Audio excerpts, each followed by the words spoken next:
አንድ ጊዜ ትዝ ይለኛል የሆነ ነገር በጣም ተሰማኝና ቸርች ነበረና በጣም የልቤን ጌታን ያዋራሁት ለካ በጣም እየጮኩ ነበርና እኔ ኃጢአተኛ ነኝ፣ እኔ ማረባ ነኝ፣ እኔም ብሎ አገልጋይ፣ እኔም ብሎ እያልኩ ለካ እየጮኩ በጌታ ፊት ስጸልይ ነበርና ልክ ጸሎት ጨርሼ በር ተንኳኳ አረኩ። ዞር ስል የቆየ ታሪክ ነው፣ የቤተክርስቲያን አባቶች ናቸውና ከዛ ናና ምናምንና ምንድነው እኛ ለማንም አናወራ፣ እስቲ ተናገር፣ ምን ሆነ ነው የተፈጠረ ነገር አለ ምናምን እኔ አባይሆን ለጌታ ቀደም ባላወራ ኖሮ አወራችሁ ነበር። ግን አሁን ሰምቶ ለሚመልሰኝ ተናግሬ እየወጣሁኝ ነው እና ግን እንዴት ነው መጸለይ አይቻልም እንዴ እያልኩ ምን ታዘብኩኝ?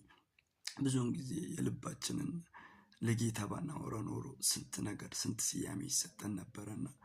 ምስጢረኛችን እኛን የተሸከመ አይደለም የኛን ነገር ለሰው ልናወራ እግዚአብሔር እንኳን እንደዚህ የእግዚአብሔር ሰው የሚባሉ አይኖቻቸው ለተከፈተ እንኳንም አልገለጠም እና በሚገባን መንገድ የሚያስተምረን የሚምረን እድል የሚሰጠን እግዚአብሔር ነውና እግዚአብሔር ምስጢረኛችን